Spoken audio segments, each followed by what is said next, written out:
Tennessee goes into Tuscaloosa, hot start, comes up short against Alabama. How did this happen? What just happened is kind of the feeling probably today if you're in Knoxville. There's a lot to unpack with this one. There's never a simple answer when you talk about a college football game. Like, typically there's a couple of things that go into a team winning or a team losing. So let's not oversimplify this whole thing. There's a lot of answers. There's a lot of questions. We're going to get to the bottom of it together right now. Before we do that, though, make sure you're subscribed. We talk ball and only ball right here. Okay, we're not going to do hot takes. We're not going to do the agenda for you. Like, it's literally just college football because we love it. You love it. We celebrate this sport because it's the greatest thing on earth. And so we're going to talk about it every single day. Make sure you're subscribed.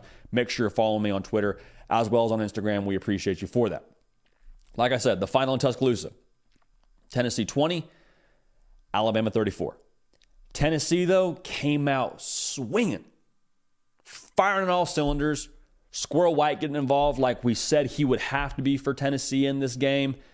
Joe Milton is hitting the crane at midfield. Like, you loved it.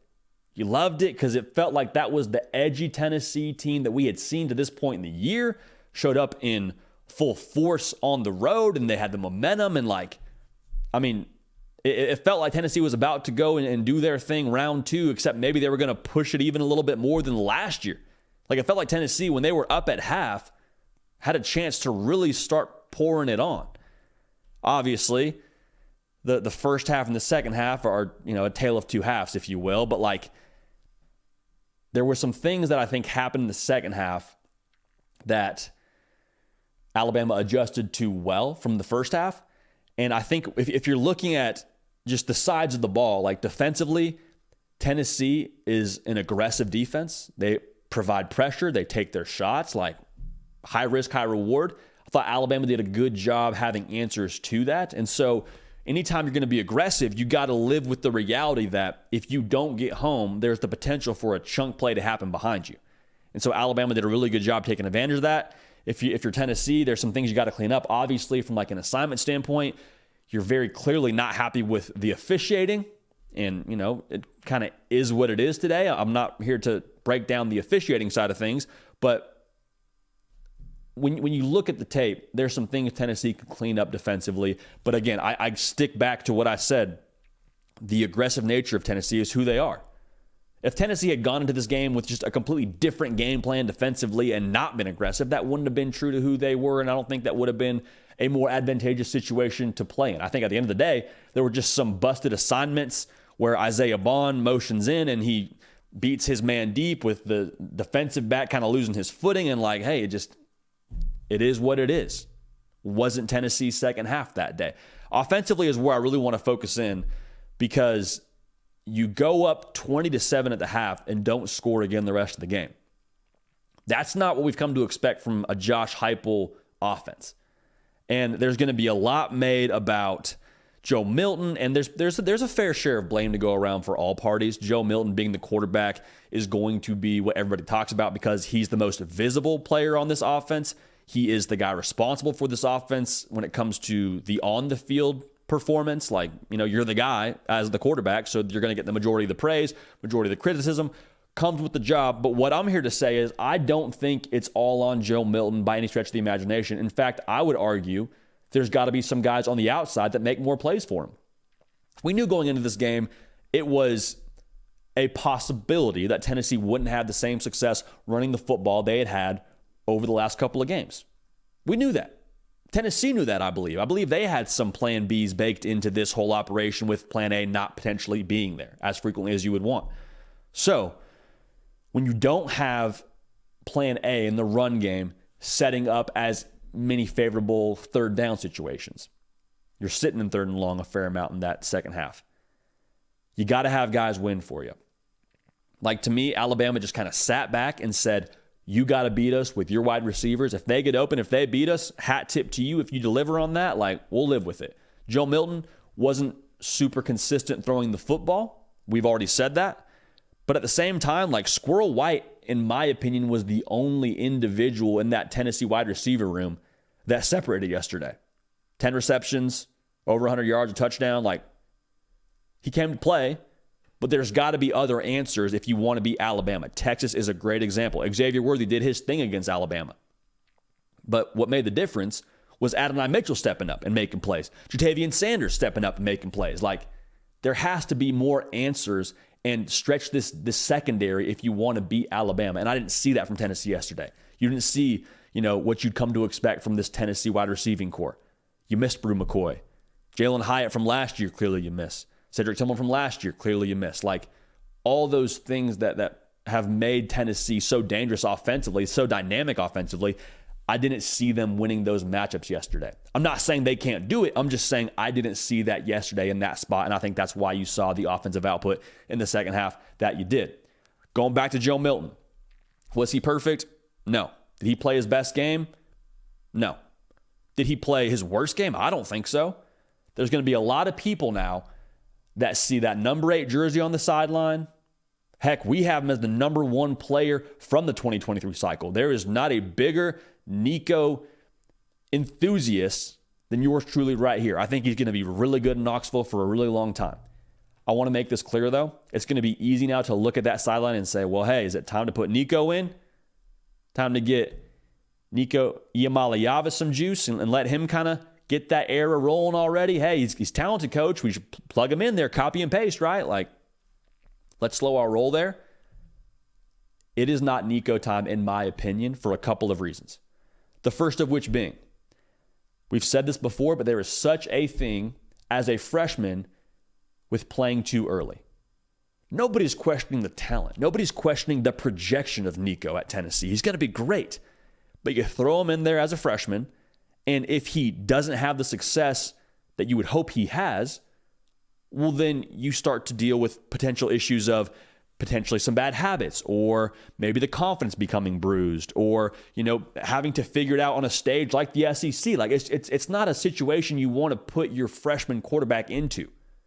I've said this another time. I mean, Nico, in my opinion, is like a really rare, expensive cut of meat, like the highest quality of meat. And you could throw it on the grill and it'd be okay. Like, you probably would, be a good product. But if you let it marinate, you season it accordingly, you take your time with it, you're going to get the very best product out of that meat. Same thing with Nico. It's weird comparing a quarterback to a ribeye, but like, that's where we're at in life right now. And that's what I think is a fair comp for where this Tennessee quarterback room is right now. You also, I think, would have to deal with some growing pains. Like, there's this imagination that, okay, plug a 5-star quarterback in there, he's going to be great. Rock and roll. We're good to go, baby. Hey, he's got tons of talent. He'll be fine. He's an upgrade in terms of just talent in general. Let's roll. It's not how it works. It's not how it works. Yes, he was good in high school. This is the SEC. Nico's going to be great. It's Joe Milton's time right now. If Nico were in the football game, I think there would be some other growing pains you'd have to deal with as well if you're the Tennessee offense. And at the same time, if guys aren't winning outside consistently, multiple guys aren't winning outside of Squirrel White, then doesn't matter who's playing quarterback because guys aren't getting open frequently enough. So again, I'm not saying they don't have the guys to do it. I'm not even saying it didn't happen at times yesterday and they weren't opportunities to be had. I'm saying if you want to point the finger, there's probably a couple of fingers to point across the board here, as is typically the case when it comes to college football. Last thing I'll say about the Nico situation with Joe Milton, because I know we're going to get some questions about this. We got him even after the Florida game. I think the potentially biggest detriment you would have should you take Joe Milton out of the lineup is subtracting your leader from the lineup. Like, Joe Milton, by all accounts, is the guy for Tennessee. He is your leader. He is your bell cow. You go as he goes. From a leadership perspective, he sets the temperature in that locker room. If you subtract him from the lineup, that's a dangerous game to play. You take your leader off the field, it's a very visible move to make. It's not like switching out the left guard and putting in a sub for him. It's like, no, you switch the quarterback. Like, as a football team, your identity, I don't know if it becomes in jeopardy, but you at least do some searching, if you will. You kind of have to refigure out what's going on within your football team if you take your starting quarterback out, much less your starting quarterback who is your leader of your team, as any good football team probably has. So, this hurts if you're Tennessee, but the sky is not falling.